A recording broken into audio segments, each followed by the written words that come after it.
حضور کی ذات پاک کو دیکھا جائے تو ایک ایک عضو معجزہ، ایک ایک بار معجزہ، بلکہ حضور نے اپنے آپ کو جب کفار کے سامنے پیش فرمایا نا، سرکار کائنات نے اعلان نبوت کیا اور حضور نے فرمایا کہ میں اللہ کے رسول ہوں، اللہ کا نبی ہوں۔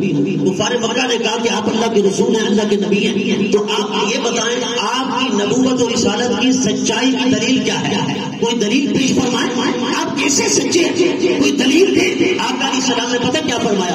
حضور نے فرمایا اے مکہ والوں، اے عرب کی دھرتی پہ رہنے والوں، مجھ سے دلیل مانگتے ہو کہ میری نبوت اور رسالت کی سچائی کی دلیل کیا ہے؟ انہوں نے کہا جی ہاں۔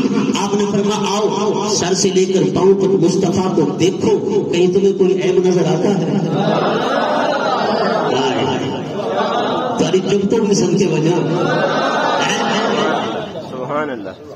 حضور نے اپنے آپ کو پیش فرمایا اور میں نے کہا میرا چیلنج ہے، دنیا کا کوئی لیڈر دکھاؤ، دنیا کا کوئی رہنما دکھاؤ جس کی زندگی پہ عیب ہو۔ مصطفیٰ نے اعلان نبوت کے وقت خود کو پیش کیا اور فرمایا بتاؤ میری 40 سالہ زندگی کے دن اور رات تمہارے سامنے ہیں، کوئی عیب نظر آتا ہے تو بتاؤ، کوئی نقص نظر آتا ہے تو بتاؤ، کوئی کمی نظر آتی ہے تو بتاؤ، کوئی تمہیں میرے اندر عیب نظر آتا ہے تو بتاؤ۔ سارے کے سارے خاموش رہے۔ انہوں نے کہا آپ صادق بھی ہیں، آپ امین بھی ہیں، ہمیں کوئی عیب نظر نہیں آتا۔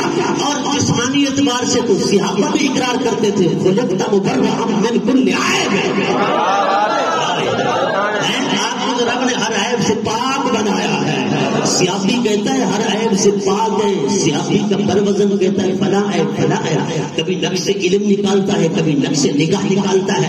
اور میں نے کہا بدبخت حضور کی نگاہ پاک میں عیب نہ نکالا کر، سرکار کے علم پاک میں عیب نہ نکالا کر، اس لیے کہ رب نے حضور کو بے نظیروں پہ مثال بنایا ہے۔ حضور نے خود کو پیش کیا، آفتاب آمد دلیل آفتاب۔